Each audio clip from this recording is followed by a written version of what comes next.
Look what came. I got this in the mail from Amazon.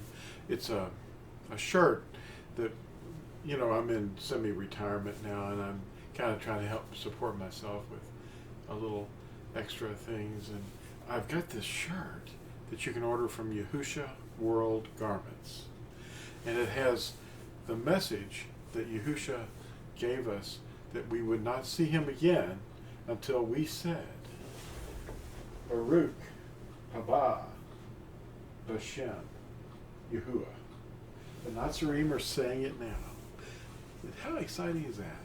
Well, you can get this shirt in a lot of different colors. You can get it in navy or blue or I think cranberry, and I'm wearing the purple.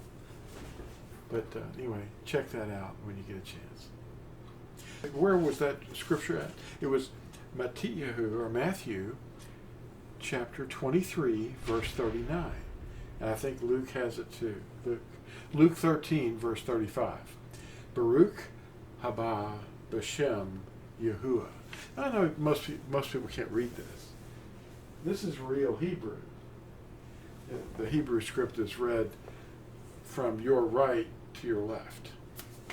And you'll like learning it. These are real short little warning things that the Natsarim are here to teach you. The nations, the word of Yahuwah and his name. Scripture sources matter, but traditions don't. But men have piled on the traditions and they're not obeying a thing that Yahuwah told us to do. What have our teachers been using for their source of truth? The Sabbath, or Shabath, is spoken of 9 times in the book of Acts. And Luke wrote Acts in the early 60s. That's the first century, 22 years or more after Yahusha ascended. So these teachers that are telling you, oh, that was after the cruise, we don't have to obey that. We don't?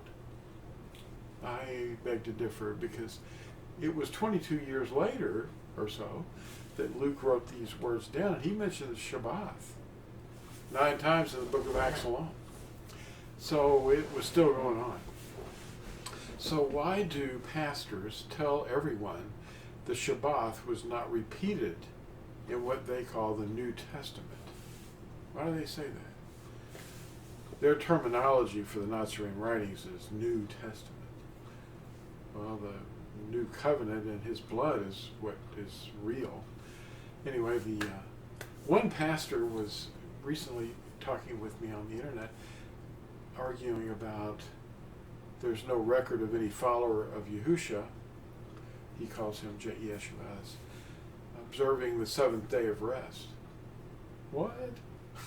There's no one keeping the 7th day of rest? What was that? Acts. There was a place where in the book of Acts where Paul is assembling with some girls down by the river who periodically and customarily met together on the Shabath as a place of prayer. They actually call it that. Anyway, that's odd, isn't it? Why would they be doing that?